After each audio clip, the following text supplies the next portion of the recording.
Hey guys, thanks as always for checking out the channel. Remember to hit that subscribe button or else you might miss chats with the stars of, I don't know, the hottest show on television, like Bella Ramsey. Bella, do you think that's a good I idea? I feel like they're doing think themselves. you should hit. Yeah? Yeah, you're doing yourself a favor, like you were gonna say.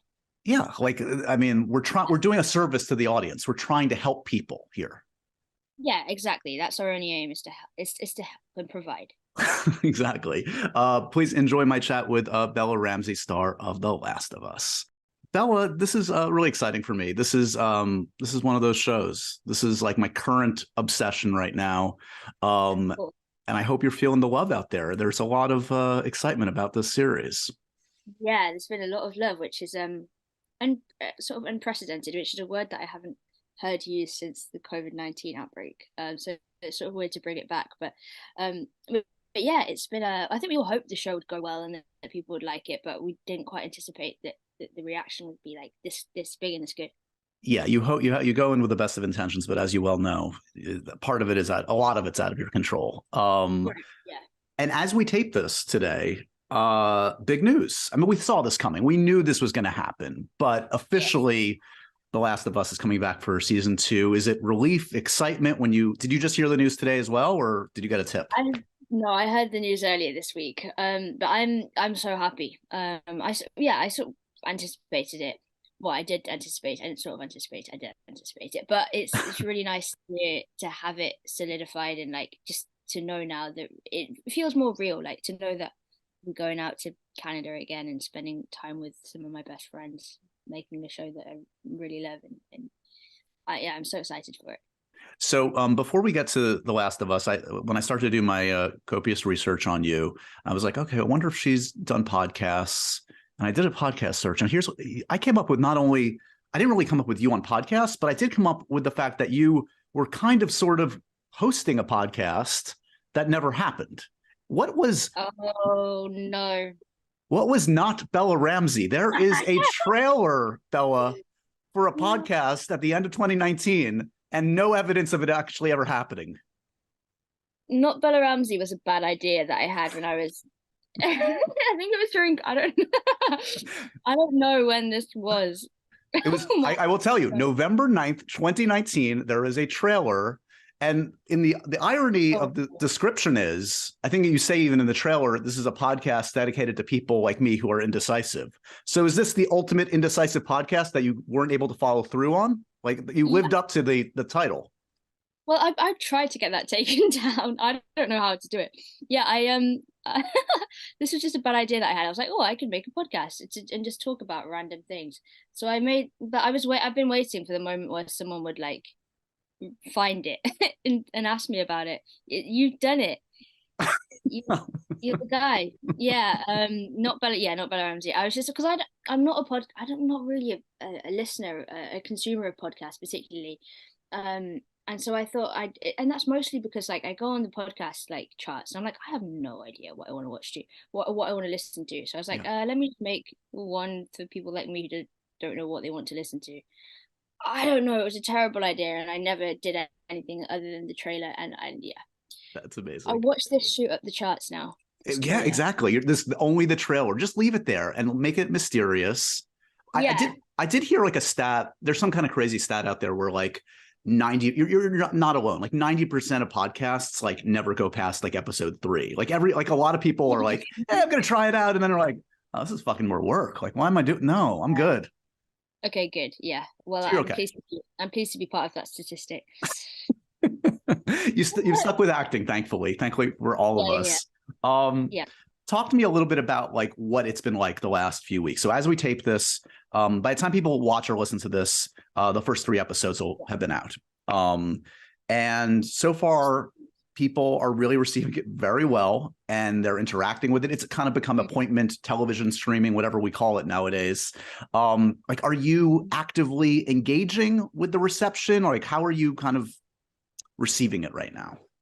I have an oath with Craig Mazin, the writer showrunner of the show, that we an oath to not look at comments, because it's very easy. Like, although majority of the reaction is great, but even like the great stuff, it can become quite overwhelming one. It's just like a lot of attention. Yeah. But also you can there's always going to be negative stuff like that, and it's easy to fall down that rabbit hole. It's just better. We just like have a happier time when we're just not spending all day like on Reddit posts and like falling down those rabbit holes and stuff. So yeah, we have an oath not to really look at too much. Sometimes we give each other like exceptions, and that's going quite well.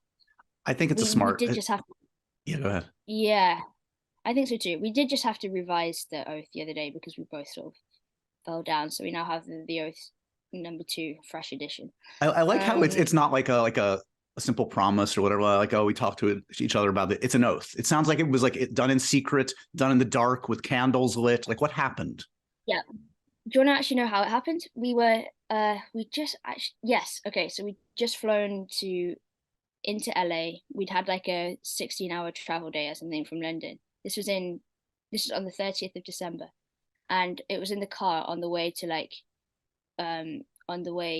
where we were staying, and I was uh, like jet lagged, exhausted, and the oath was born out of exhaustion, and I think it really serves us both. I think it is wise because yeah, I mean, look, even in the limited experience I've had with that kind of thing, you read the comments and you're like, oh, there are 10 great comments in a row, and you're stupid enough to keep going until you find the one crappy one, and then that ruins your day. So it's not worth the Yeah, psychic energy. yeah, totally. And even if you don't think it ruins your day, you're like, oh, this is fine. It's just one bad comment, but then like you'll think about it all day. Yeah. All right. So let's talk a little bit about how this one came about, because I believe you were cast in this about 2 years ago, and it's a long production. What was the audition process like? Because we're back into like, look, obviously we're still living with COVID, but 2 years ago that was even more intense COVID times. Did you ever like get in an actual room with Craig, or was it all Zoom? What happened? It was all Zoom, so I had they sent a self tape over. So I just did a couple of scenes from the first episode, like the Marlene scene and the one in Joel's apartment. And I said 80s. 80s means trouble because like my American accent was a bit dodgy. But they could see past that, thankfully. And after that, I just got on a Zoom with Craig and Neil and our casting director, and from there, like got a call then from my agent a few weeks later, being like, it's happening, and then got on Zoom again with Craig and Neil and the gang to sort of talk about it. It was very exciting and very surreal. So I read something that Neil said. Neil said, quote, "We were looking for a specific combination of contradictions, someone that could be funny and quirky and violent and rough."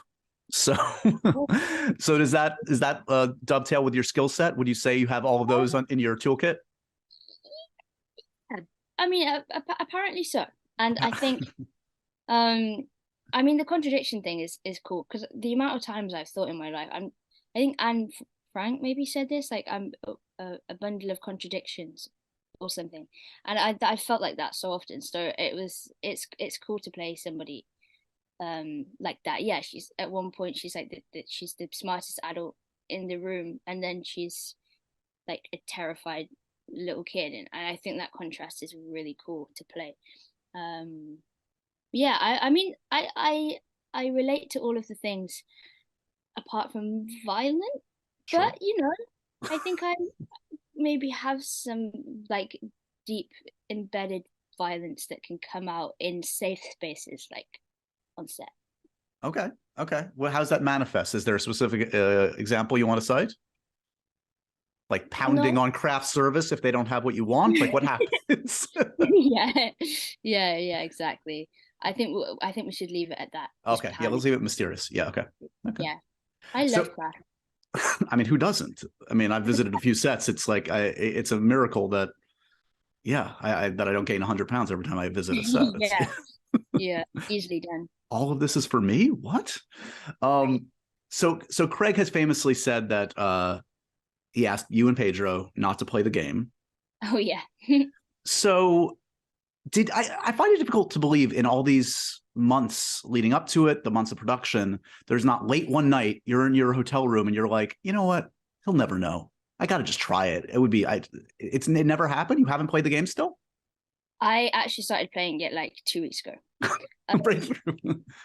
right, but I Yeah, had I, I had watched some of the gameplay, like even right. before they asked me not to play it.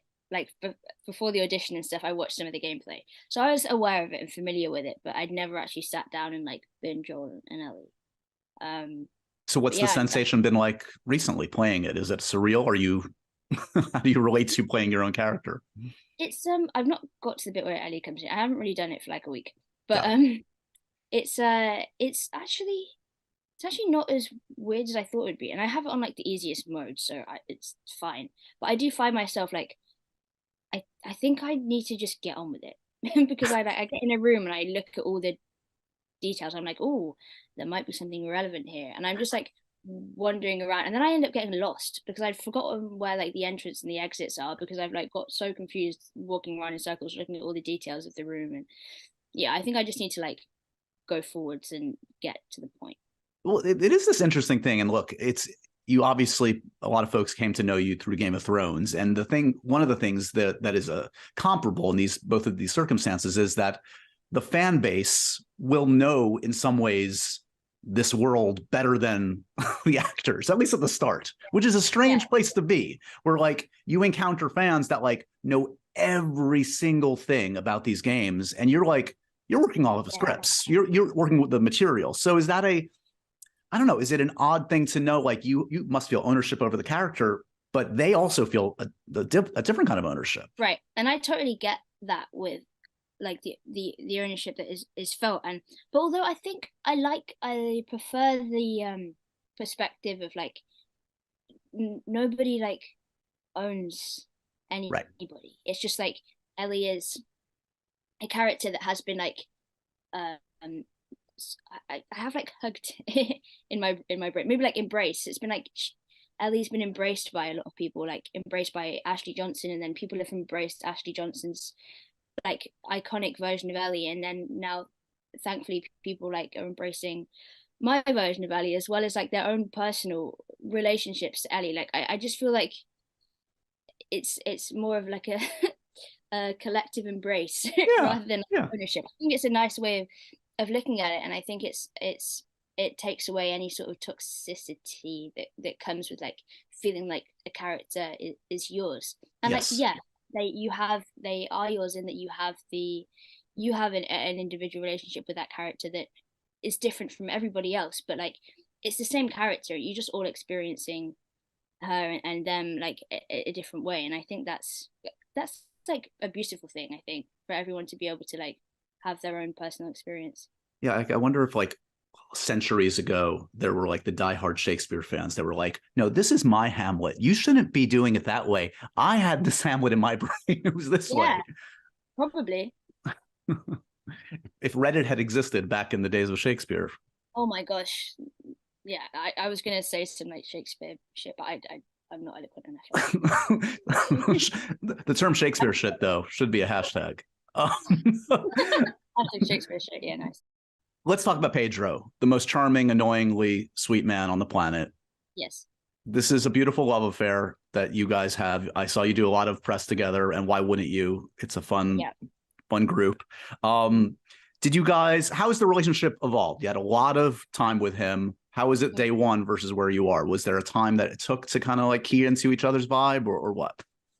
Yeah, I mean, when I think of day one and I think of now, like I it's a total difference in a really nice way. Like at the beginning, we were so shy of each other, and um, I think we're just so nervous of like we knew that we had to spend a year together and possibly more for like further seasons, and there was so much riding on like our relationship and our chemistry that I think we would just I was certainly like just nervous. Like I just wanted us to be friends, and I was so concerned with like being like I don't know, not being annoying that that I think it took a while for us both to like get into the like I don't know, just be ourselves around each other. And Sure. I think at the minute that we did that and just let go of any sort of the sort of pressure and expectations that we had of ourselves and each other in terms of how we relate to each other, like it just our relationship flourished. And like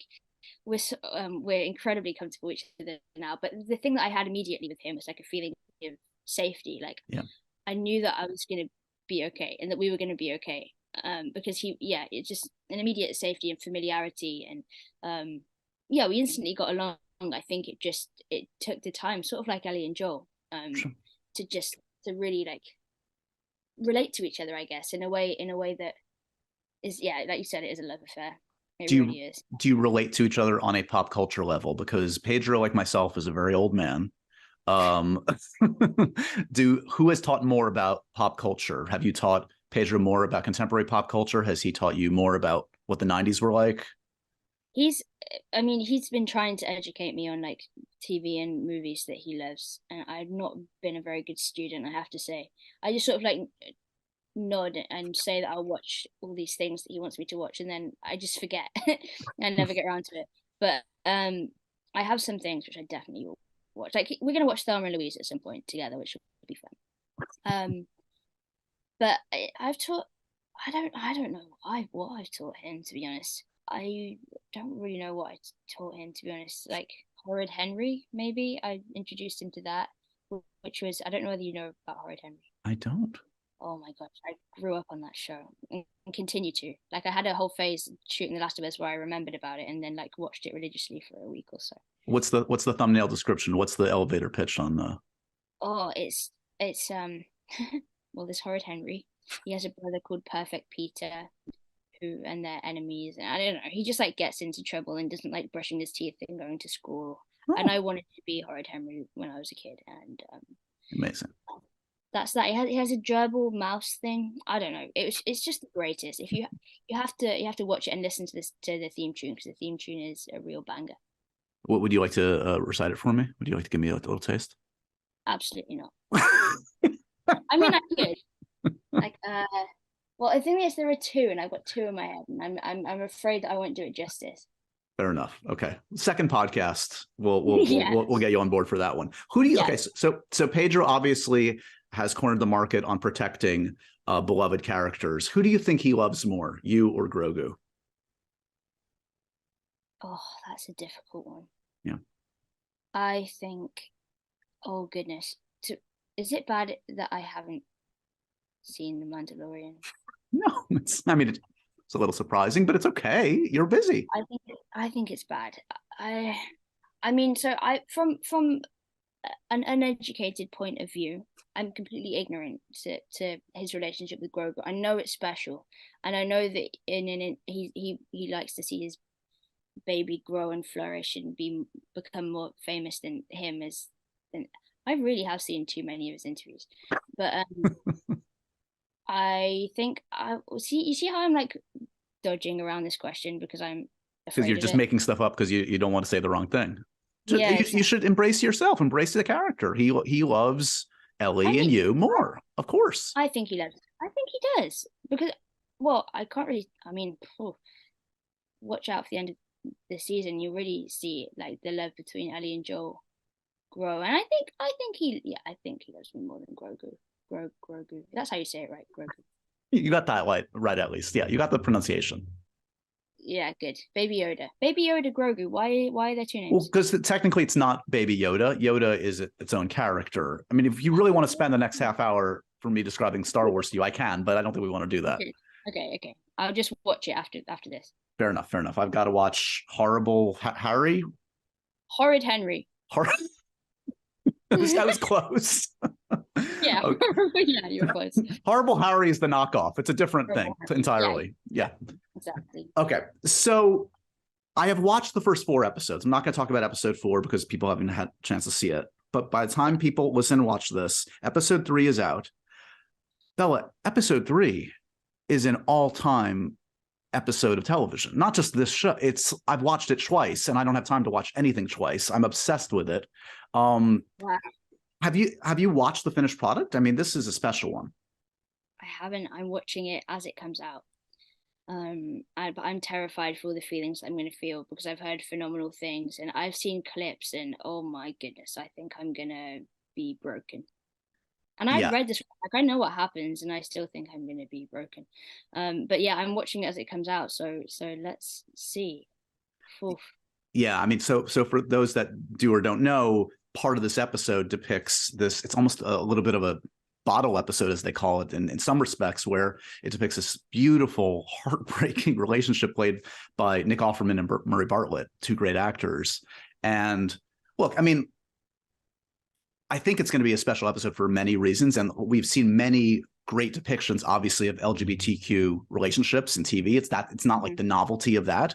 But I think it still should be acknowledged that that aspect of it being depicted in such a humanistic, heartbreaking way is an important thing to acknowledge. I mean, wouldn't you say that normalizing that in the context of a show like this? I totally agree. Like, why shouldn't we hone in on that relationship in a post like apocalyptic world? Like, it's not like all the gay people got blown up and it doesn't exist anymore. You know what I mean? Like, so I think it's really important. And but I just like the fact that, like, from reading the script, obviously I've not seen it yet, but it's a relationship, and it happens to be between two men, and that love story is so beautiful and heartbreaking. And I mean, it's so important. I think, yeah, like you said, just like normalizing gay relationships, LGBTQ plus relationships, in with all the various backdrops, like be it the apocalypse, be it like 2023. Like it I don't know. I think it's just really really nice that people can, and important that people can feel represented, and the hope is that it impacts people who aren't in the community just as much as it impacts people who are. Is Ellie's queerness important to you, like as an aspect of that character? I mean, thus far it's referenced without not being overt yet. I don't know if it becomes more into the fore as the season progresses or not. Yeah, I mean, you will see there's an episode which focuses a lot on Ellie and Riley, her best friend, and more than that. And yeah, her Ellie's queerness, it is important. Like, it was something that I really loved about her from the beginning, and I loved the way that it was woven into the story, again, without it being a big deal. And like, it's not really talked about. It just exists, and that's what I really love about it the most. But yeah, it's a super important aspect. I feel I'm just so happy it's I got to play her, and because I know she means so much to, like, so many people, and so it's an honor for me to embody that. Well, and also the reverberations of something like that aren't just like in the tomorrow. It's honestly, it is like the more these kinds of roles and normalizing these relationships happen in every facet of entertainment, the more audiences see themselves, the more it will just, for decades to come, the ripple effect is important, I think, to think about. Yeah, it's so exciting that is the case. Like, Yeah. It's so exciting. I can't wait for people to see that episode, and to obviously the episode 3 has come out by the time people listen to this. And yeah, I'm so happy about it. And like, why shouldn't queerness and gay relationships exist within a show like this? Yeah. I just think it's super cool, and like a great thing that Craig and Neil have been so invested in it, and into the idea, and I think, yeah, I'm really happy with that. Talk to me a little bit about Ashley Johnson, who of course played this character in the game, and who is going to be seen in the series in a role that I don't believe has been depicted in the game, as Ellie's mother. What was the collaboration like? What was it like to pick her brain or not, or just compare notes, and to also just share the scenes with her? Well, it was yeah, I remember I walked into the production office and I saw her, like, picture taped up on the wall being Ellie's mum. I was like, oh, this is interesting, because I hadn't been told until I saw it up there, and I said to Craig, and he's like, yeah, you're not supposed to know that yet. Yeah, it was surreal, actually, meeting Ashley for the first time. We haven't really talked about Ellie much. We just sort of have this real strong mutual appreciation and love for each other. Like, every time we meet, it's like, I love your work so much, and we just sort of end up spewing compliments at each other. And Yeah, she's awesome. I haven't seen the episode that she's in, but I've seen again clips, and she's phenomenal. Like she's gonna blow people's minds. I mean, one of the exciting aspects of getting to do this over 2 seasons and perhaps more, Craig has said that potentially the second game is more than one season in his brain. But I would imagine one of the exciting and intimidating prospects is to go off and do your own thing and to, add characters, add backstories, expand the universe a Yeah. bit. Is that something like, are there, now that you have this investment in this character, are there aspects Yeah. of Ellie you want to explore that weren't explored in the game? I mean, I don't know really. I've not really thought about that. I guess it's down to Craig and Neil as to like what bits they really pull from the story. I'm really excited, to be honest, for the Ellie Dina story. Like I've watched a cut together. Someone's made like a phenomenal, I don't know how they do it, like an amazing edit of just like the gameplay, like Ellie and Dina's love story. So I'm excited to play that out. And also like the complexity of her relationship with Joel and how that gets decidedly like more complex, and I'm looking forward to that. And just yeah, like I think the violence that ensues is thrilling in a way to get to maybe explore that in a, like I said, like a really safe environment. It will be cool. But I am nervous about it too. Like I'm nervous about because I know what happens in the second game, and I'm nervous about being potentially without Pedro for a while. Right. It's going to be really sad. Right. You all will, though, presumably be playing closer to your age at least. You don't have to be 14 in. Yeah.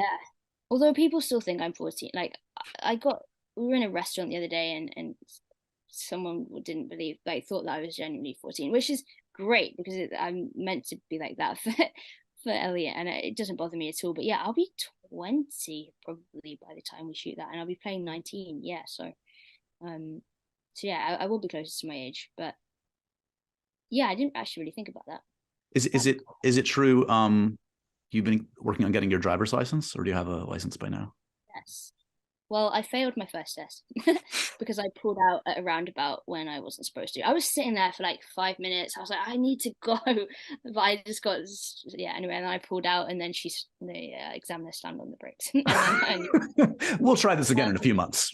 exactly. I actually have got a test again next week, so we'll see. I'll email you and let you know if I passed. Please do. Just so you know, again, to make you feel better, I'm a 46-year-old man that still does not have a driver's license. I never got a license.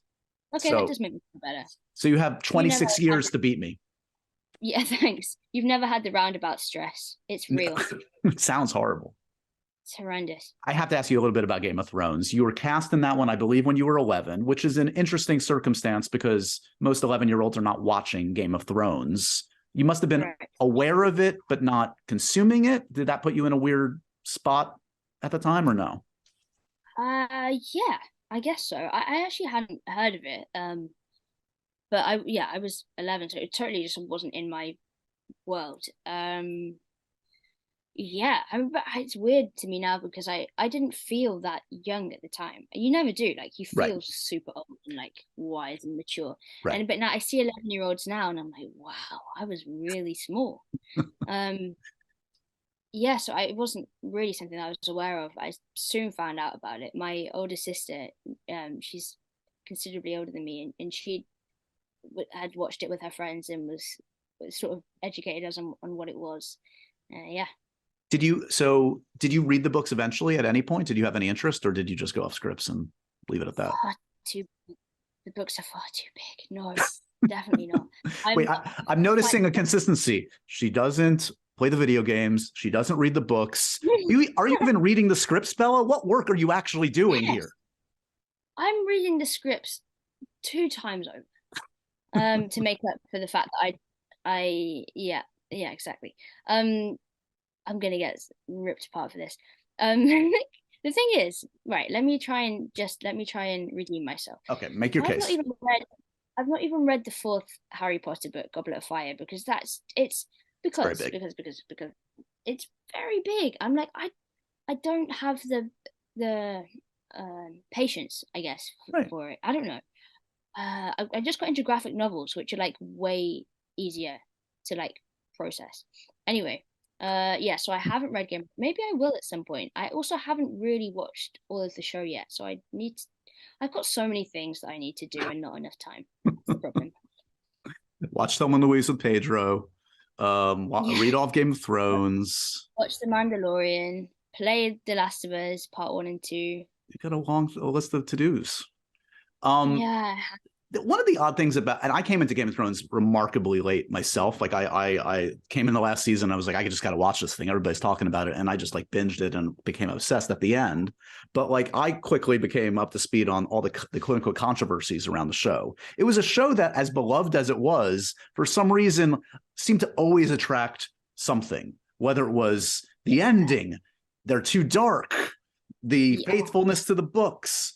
Is Khaleesi a positive spin on it just seemed like a lot. Were you again kind of like, did you feel removed from it? Did you feel silly to you? How has that kind of colored your perspective on pop culture and work going forward, going through that madness? I felt sort of completely, I felt completely removed from it because I was really not in it very much. So I didn't, the attention that had like on me was very like isolated Right. in like, so it was and like contained.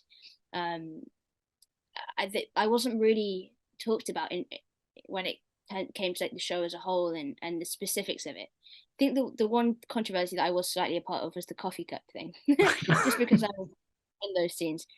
um Who was the final culprit on that one? Who was it? Kit?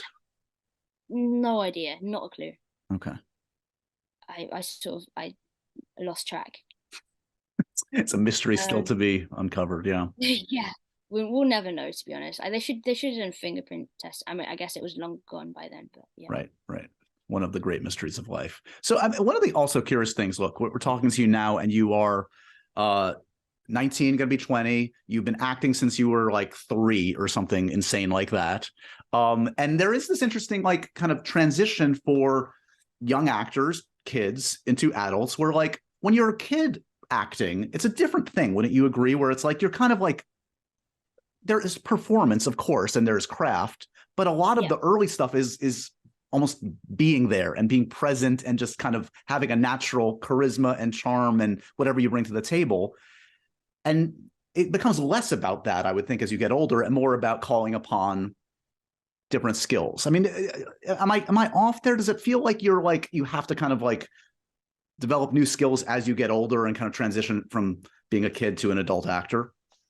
So I think actually the best adult actors are the ones that act in the way that kids do, which like off instinct. Well, I guess I don't know, but I think even like for some like child actors, I hate that phrase, and I hated that when that was like put on me. But I think it, yeah, I think really like the less that you can think about it and like the less conscious it is, like the better. No, that makes Um, sense. It's almost like stripping away all the artifice and all the stuff to get back to the kid stuff. What you're saying makes total sense. Yes. yeah, exactly. It's like a childlike innocence around it, and like a childlike curiosity, and I think that's what really um makes it believable, I guess. You Yeah. just have to, it's about like, I guess, just believing and finding the truth in what you're saying and who you're being. And yeah, I think like for me it's very much still like an unconscious process, and that's terrifying also because I don't know what I do, so I'm terrified that one day I'm just gonna not be able to The do it. magic power is going to go away. What happened? Yeah, exactly. But I mean, we'll see. But yeah, I think for as long as you can hold on to just like following your instincts about something, if your instincts are often correct, like the better, because then I think you can always tell when someone's overthinking it or trying to be a certain way rather than just like being, I don't know, it all sounds so like, No, like mystical and you know whatever, what but I get it. Yeah. yeah, yeah. In the years that you've been acting, which is almost your entire life, like, has it been a consistent thing where you're like, you've been certain this was the path? Like, have there been moments or years where you're like, this is fun, but I should probably think about doing Mm. something else? I mean, I only professionally started when I was 11. But I've been doing, yeah, like amateur theatre groups growing up since Right. I was 3 or 4 years old, just because it was fun. And Right. my older sister did it, and I thought she was really cool, and still do, by the way. So um, so yeah, I just like did it because I loved it. I never thought about it as a career. But yeah, I guess since I was 11, on like from then onwards, I think because I didn't know that I wanted to be an actor, when it happened, it was such a happy accident, and suddenly I felt like things slotted, like I into place, like I found what I was meant to be doing by accident, sort of. So it was a really surreal sort of experience, and I wouldn't trade it. There's not been a moment where I've wanted to do anything else other than like in the industry. Even if like I do lose the ability to act one day, like I will start on set, I will be a runner, and then I'll be like a third AD. Like I will be on set as even like a PA. It's just um it's just a one they're just wonderful places, and I feel so at home on a set, and I think I would as just being there. So yeah, if Just I that do that it, that collegial atmosphere of the collaboration, the kind of everyone for a common good, a common cause, trying to push a boulder up a hill kind of a thing. yeah, exactly, and the relationships that are formed out of Sure. that and are so unique. And most of the time you never talk to the people again that you've spent like a year with, because you all get busy, and then like you meet a few years later, and it's like meeting an old friend that you've known like all your life. It's Yeah. the coolest thing, and it doesn't, yeah, I've not found that anywhere else in my life, so it's really cool. And outside of like, earlier on we were talking about the oath and kind of not reading the message boards and all that kind of thing. Like it's such a weird industry where it's like it's all based, it seems at times, on judgment. And judgment on anyone is tough, let alone children, young adults. How do you preserve yourself? What are the coping mechanisms outside of not reading the message boards that you found work for you? um Great question. um I mean, in terms of how far the judgment sort of goes, I've not experienced much of that. I've been fairly sort of sheltered from that, just because I've been in. I guess, yeah, Ellie is the first time that's happened on a bigger scale. Right. But I think I don't know. Like live in like my little village with people that I've known, like adults that I've known my whole life, and um, I'm still like, I think in a way like my um childhood, like I'm coming to a lot of things later than like a lot of people my age feel in a way a lot older than me, but in certain ways I feel a lot older than them. So that's sort of a weird balancing act, and I feel like I'm just experiencing, outside of like acting and stuff, I just sort of get to experience the normal things that like a 19-year-old experiences, maybe just like I don't know, in a different sort of way, but still very, I'm just changing. I don't even know what I'm saying, but No, no, it makes sense. Oh, look, she hasn't gone Hollywood. You're not living in Beverly Hills, rolling up in your Rolls Royce. no, You're living a no, real life, an exactly. authentic life. Yeah, exactly. I live in the same house I've always lived in. Like I've only changed in ways that like you naturally are meant to change from like when you're 11 until you're 19. Right. So and I just like play football locally with like my friends, and it's like nothing really Yeah. has changed, apart from the fact that now every time I go out I get recognized by at least one person. Like that's sort of the change, but because that's manageable. You just Right. have a nice selfie with somebody, and then it's sort of it's done. So And then you I can feel you can you very can dip into LA or New York when you do the press. You get to go to a big fancy awards show, enjoy that silliness for what it's worth, as long as it's the perspective that really keeps us grounded and sane. And it seems like so far so yeah. good. I really appreciate the time, Yeah, Bella. definitely. I good luck on a lot of things. Good luck on watching and reading 1,000 books, apparently, passing the driver's test. You got a long to-do list, and now we have to add season 2 of The Last of Us. I'm sorry, but you got some work to do. I'm really excited about that. That doesn't even feel like work. Excellent. Thanks for the time today. It's been a real pleasure. Thank you. Thank you for chatting with me.